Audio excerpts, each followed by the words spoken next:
We're kind of in a gaming renaissance, aren't we? There's a lot of exciting new games that are coming out, and a lot of games that I'm really looking forward to playing, especially in the wake of what I consider to be probably one of the best PlayStation state of plays we've had in recent years. Games like Pragmata, which I'm actually playing right now and am really enjoying, and I'm really responding well to the combat system and even the enemy designs. Everything about it is just, I think, what I'm looking for in a game right now. There's also Saros, which I think will have come out by the time that this video gets published. And I'm so excited for it because I loved Returnal, and the main character is Rahul Kohli, which is an amazing actor. So I'm really excited how it goes and kind of the differences it's going to have from Returnal. And also there's Phantom Blade Zero, which I feel like we've been waiting for like 2 or 3 years now. I feel like they're always putting out trailers for it and then never releasing. I really would like to play it sometime soon. It's something that really interests me, especially with the gameplay footage that we've been seeing. And so there's all these great new games coming out.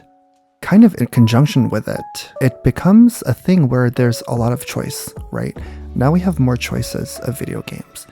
And with more choice comes the inevitability of analysis paralysis.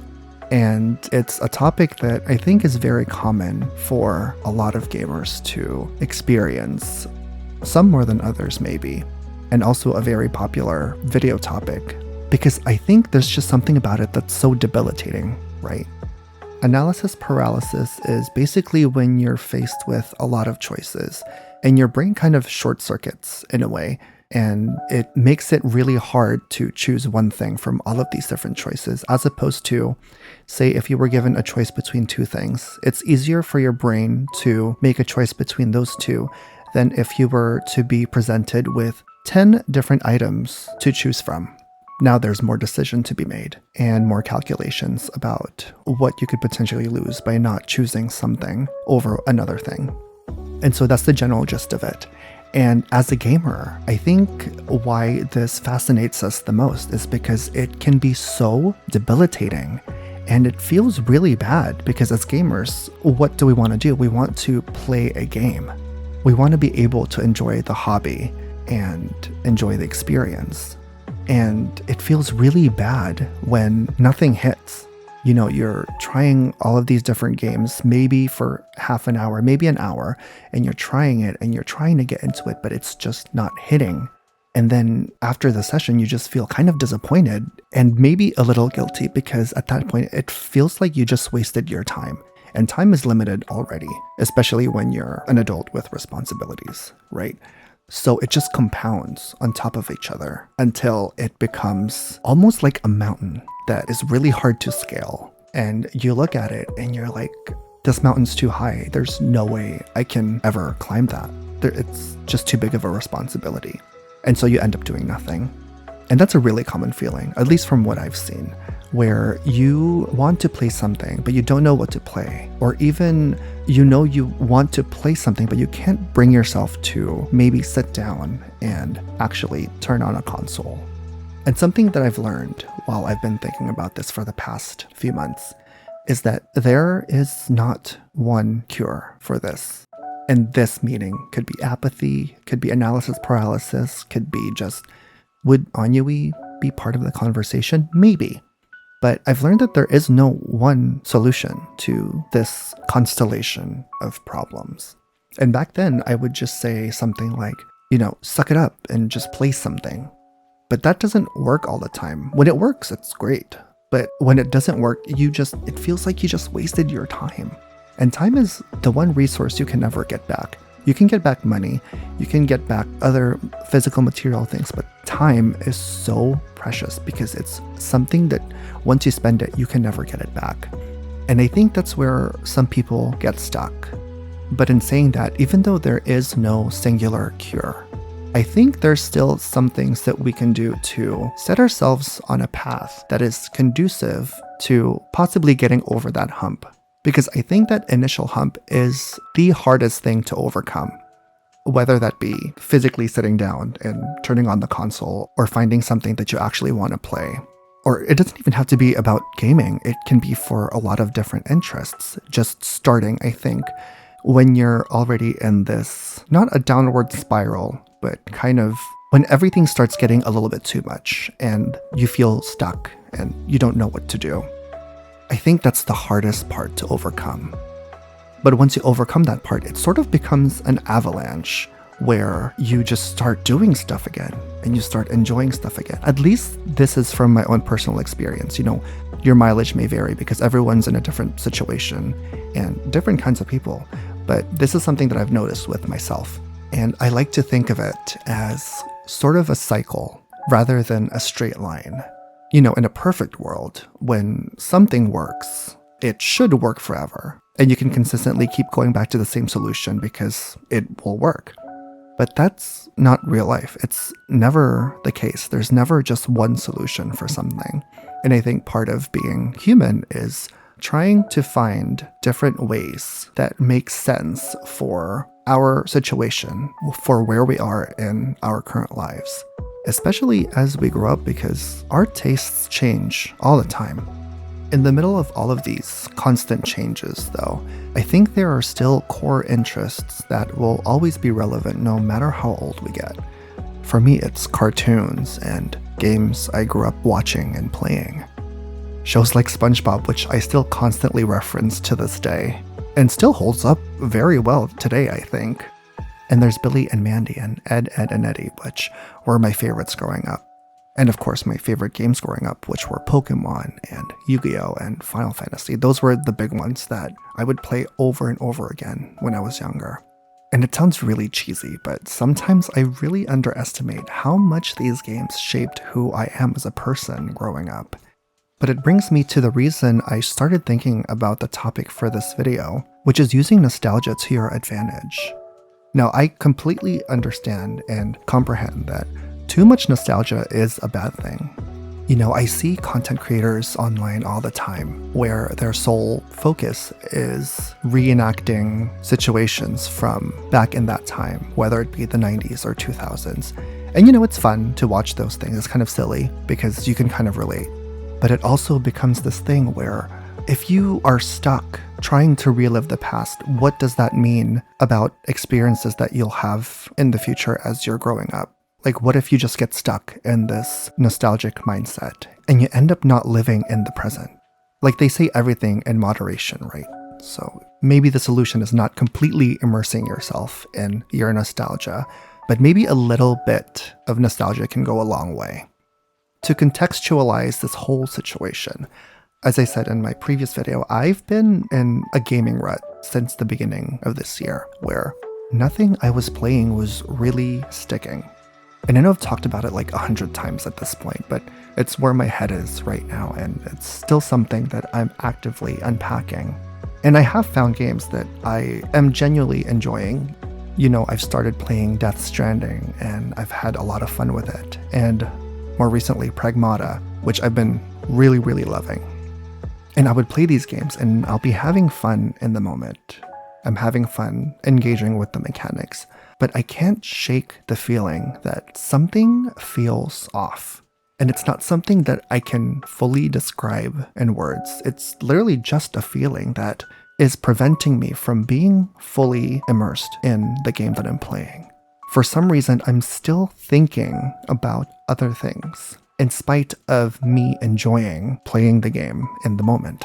And at a certain point, I started thinking that maybe full immersion, at least from how it was when I was younger, is never going to come back. Like, fully immersing myself in a game is probably not a feeling that I will ever get to experience again, just because of growing up and responsibilities and changing mindsets. A lot of different factors that could potentially be preventing me from fully experiencing a game as I used to when I was young, because it came so easily back then. Weeks and months would pass by, and the only thing I would think about is this game that I'm playing.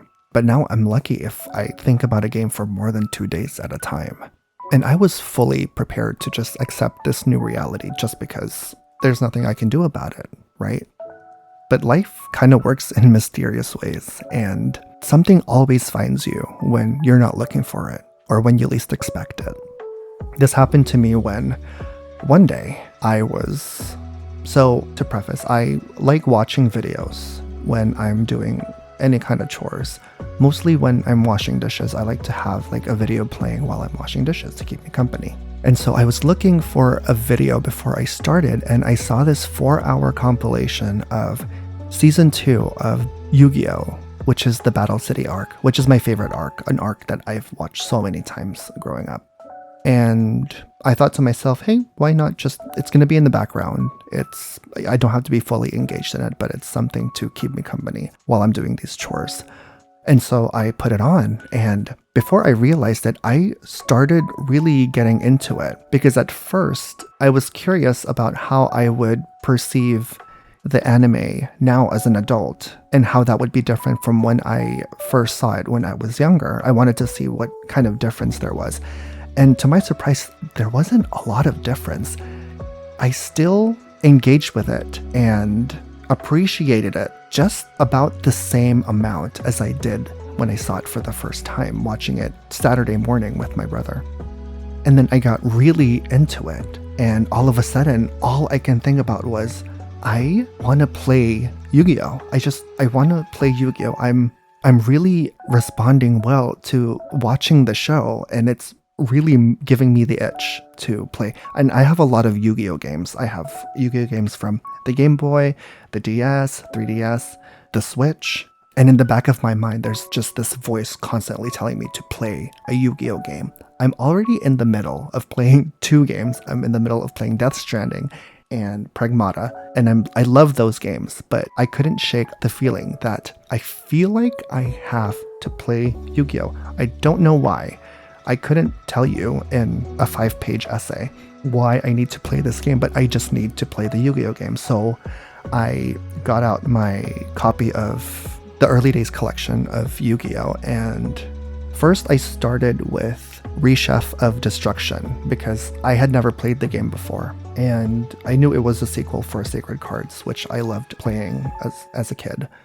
But when I started playing it, it was just so grindy, and I found it really annoying where it would check the board every single time an action happens.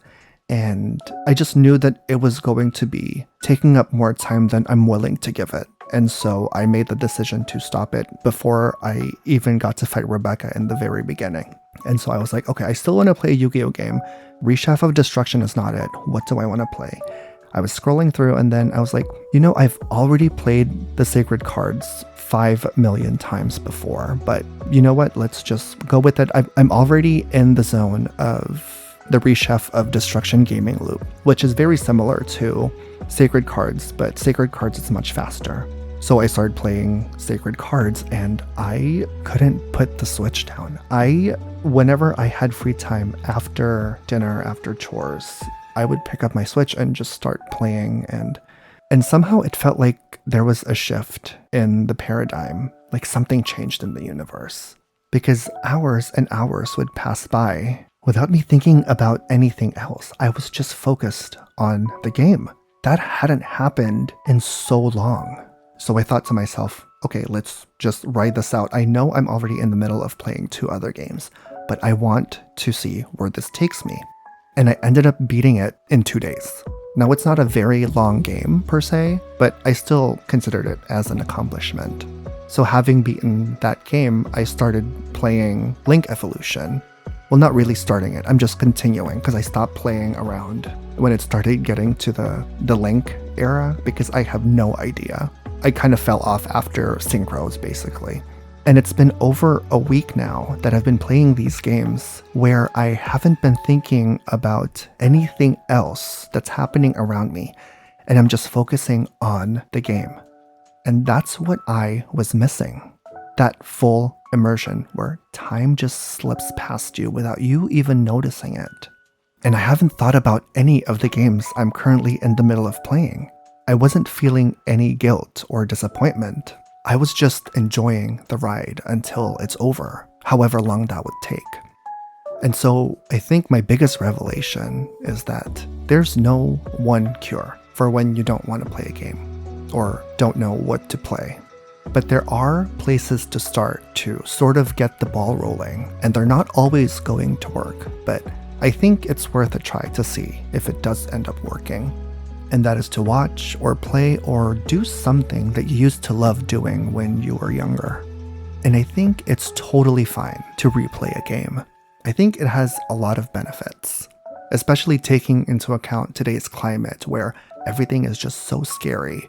A little bit of familiarity can go a really, really long way, and it offers your brain just enough stimulation to jumpstart the desire to maybe play newer games afterwards, which is easier said than done, but I think it's really, really important to at least try. You know, going back to a simpler time, even for a little bit, is a little bit cathartic in a way that's really hard to come by nowadays. Being transported back to a time where my biggest worry was possibly missing a new episode of a show that I'm really enjoying. Maybe oversleeping and missing a new episode of Yu-Gi-Oh! On a Saturday morning, and not knowing when I would be able to watch it next. I think it really puts a lot of things into perspective. That maybe my problems or stressors are not as big or as debilitating as I'm probably making them out to be. That maybe I have more control than I think I do. I also think it's really important to just play for yourself. Just play for the sake of playing. I know it's an obvious thing, but at least for me, sometimes I forget to just play for myself. Nowadays, it's really easy to get bogged down by achievements and FOMO and backlogs. You know, everything is about backlogs nowadays. How do I reduce a backlog? And in the middle of all of that, it's really easy to forget why we game in the first place. For me, I love playing games because I love the tactile nature of it. I love the feeling when I figure something out. I love the stories. I love the art. Everything about it, I love. And I play because I find all of those things combined so satisfying. I think our brains do a good job of telling us what we need in the moment. And it's a big ask because sometimes it's just a feeling or an abstract concept that you really can't fully wrap your head around. But I think meeting yourself at least halfway can make a big difference. Also, if you get a burst of inspiration, no matter how small or random, try to follow it or see where it goes because it can lead to something completely unexpected. Did I expect to play sacred cards in 2026? No, absolutely not. But did I have a lot of fun doing it? Yes, 1000% yes. I had so much fun with it. And I think that's something that's really great about video games is that there's a lot of fun to be had whether it's an old game or a new game. You know, you don't have to force yourself to play a new game if it's not giving you what you need from it. On the flip side though, if you're playing a new game and you end up really liking it and it ends up hitting in that way that you're expecting it to, just ride it out for as long as you possibly can. Ride it out for as long as it allows you to. Even if you end up dropping it midway, at least you were able to enjoy the time that you spent with it.